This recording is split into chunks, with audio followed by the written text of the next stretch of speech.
You wake up one day and decide that you want to study a language so that in a few short months you can start talking to other people halfway around the globe. So you turn to popular books or courses or internet pages that promise to teach you to be conversant in X number of months. Problem is, when you start using these methods, they're all the same. The words they teach are either too easy or are too uncommonly used in normal conversation. For example, you usually learn that the word mama is the Spanish word for mother, and then the Spanish word for no is no. And you learn this in the first weeks, and then you learn it again in the second week, and then again in the third week, and then again and again in upcoming weeks, and then you're actually tested on it eventually, as if you didn't know it in the first place. So as you proceed into these courses, easy words like these that you already know keep coming up, wasting your time. Or worse yet, words that you won't be using much keep on coming up, wasting your memory spaces in your brain. Who needs to learn words that you're never going to use? You'll see some courses where words like sunglasses or waste paper basket are taught in the first lessons. Why? Words like these never really come up in everyday language, so why would anyone include these in a list of words for a beginner to work on? How often do you think you use the word sunglasses in any language? So why does almost every list of words start you out with learning words like sunglasses in the first month, when the words bathroom and hungry are infinitely more useful when you're talking with people in any country? The words hungry and bathroom are just as easy to learn as the words sunglasses and are infinitely more important to know when you're hungry or need to relieve yourself in a country where you can't speak the language very well. Whether you are taking a formal language class or learning by yourself, you need to study words on your own if you're going to succeed in really learning your language.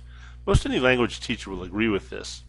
You really need some sort of way to personalize your lessons to revolve around exactly what you need to know at any given moment. And this is what Kabloomy is all about.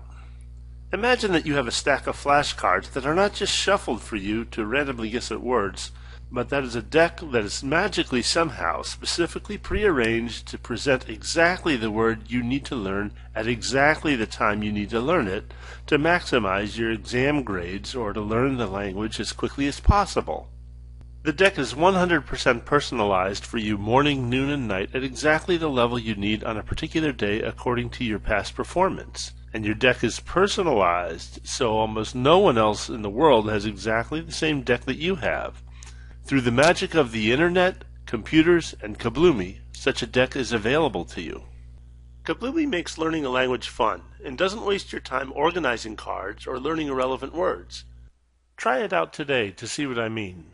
You'll see that Kabloomy quickly eliminates words that you have already learned or don't need and keeps a list of 10 words in front of you at all times that are important for your personal success. Oh, and be sure to throw out those dog-eared flashcards. As long as you have the mobile phone with you, you have Kabloomy, because Kabloomy is fully compatible with your mobile device. You can study anytime, anywhere, morning, noon, or night. Well, okay, maybe you can't study underwater, but you can pretty much study almost anywhere else. Sounds simple, don't you think? You can carry these words in your mobile device wherever you go, or as a list that you can print on paper, or as a short stack of flashcards, if you're a traditionalist. Come to think of it, I suppose that with a list of flashcards, you could study them underwater if you wanted to. Now, a word of caution. Grammar and hearing pronunciation is very important when learning another language, so the Kabloomy method will not fully replace your classroom or daily practice with native speakers or with your tutors. But words are the building blocks of any language, so the more you can remember, the better you will build your overall knowledge of the language. And that's where Kabloomy will give you a massive head start in your classes and in your home study. We'd like to hear from you about how well Kabloomy works for you, and maybe you have other languages or lists of things that you may want to remember. Kabloomy is always open for more ideas from you, and you can write to us, or better yet, post ideas on our blog forum. Best of all, Kabloomy is absolutely free for you to use. So how do you start? Enter a few simple questions about yourself to sign in, get a username, and let's get started in the next 5 minutes. See you again when you're on board, and congratulations on starting a new adventure in languages. I hope your journey is as much fun as mine was. See you soon. Bye. Adios. Au revoir. Ciao. Auf Wiedersehen. 再见. Avida. Wadahan.